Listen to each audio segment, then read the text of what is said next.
கன்னி ராசிக்காரர்கள் மனபலம் கூடணும் அப்படின்னா தூரத்து பார்வையை கொண்டு போங்க.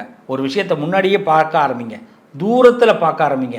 ஒருத்தவங்க என்ன செய்கிறாங்க, அவங்க எதை நோக்கி நமக்கு வராங்க அப்படிங்கிறத முடிவு பண்ணுங்கள். ஒருத்தவங்க கேட்ட பிறகு பதில் சொல்லுங்கள், முன்னாடி பேசாதீங்க. அப்போ தான் உங்கள் மனபலம் கூடும். அவங்க என்ன கேட்க வராங்கன்னு தெரியாமல் ஒரு பதில் சொல்லிடாதீங்க. அவங்க என்ன கேட்குறாங்களோ அந்த கேட்ட பிறகு பதில் சொல்லுங்கள். அதே மாதிரி எந்த பதிலுக்கும் எதிர்பாராமல் ஆர்டர் போடுறத கற்றுக்குங்க. அவன்கிட்டேருந்து எந்த பதிலும் எதிர்பார்க்கக்கூடாது. நீங்கள் ஒரு ஆர்டர் தான் போடணும். ஆர்டர் போட்டால் அவன் செய்யணும். இதுதான் கன்னிராசியோட பலம். அப்போ தான் நீங்கள் மனபலம் பெற முடியும்.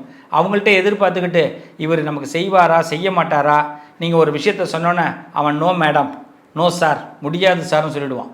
அதெல்லாம் கிடையாது, சொன்னால் செய்யணும். அப்படி அவங்கள்ட்ட கேட்காம எந்த பதிலும் எதிர்பார்க்காம ஆர்டர் போடுற பழக்கத்தை கொண்டு வாங்க. உங்கள் மனபலம் கூடும். சிவனை வழிபாடு பண்ணுங்கள்.